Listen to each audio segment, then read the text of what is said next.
स्वर्ण, आभूषण, भूमि, कन्या, गौ, ऐसे सारे दानों का वर्णन है। और हम उनको दानी की गिनती में लेते हैं कि वो दानी है। पर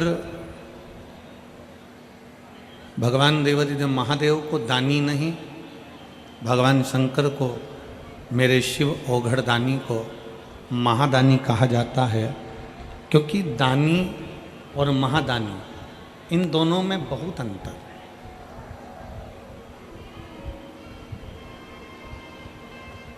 दानी में और महादानी में एक बहुत बड़ा अंतर है।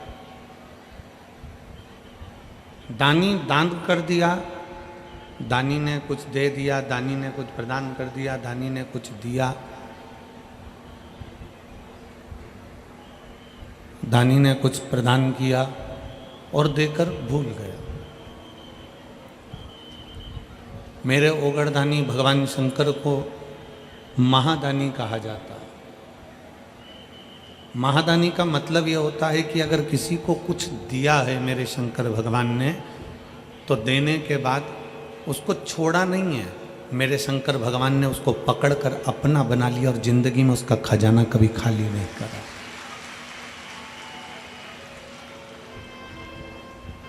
दानी और महादानी दोनों में अंतर। अन्न दिया, दानी कहला गए। वस्त्र दिया, दानी कहला गए। आभूषण दिया, दानी कहला गए। ये सब दानी के लक्षण हैं। आपने जो दिया वो दानी है। पर महादानी उसको कहते हैं कि देने के बाद जो छोड़े ना।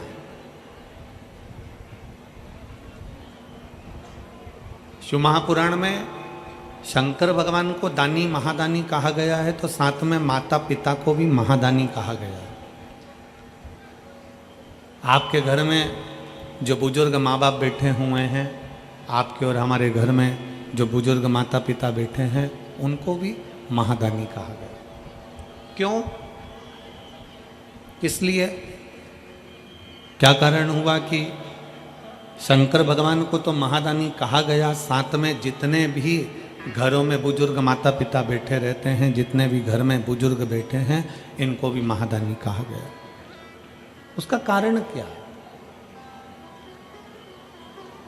एक, शंकर भगवान देने के बाद हाथ छोड़ते नहीं हैं और अंतिम समय तक हाथ पकड़ कर रखते हैं। उसी तरह घर के बुजुर्ग माता पिता भी जिंदगी भर अपने बच्चों को देते हैं, पर अपने बच्चों को छोड़ना पसंद नहीं करते। वो अपने बच्चों को संभाल कर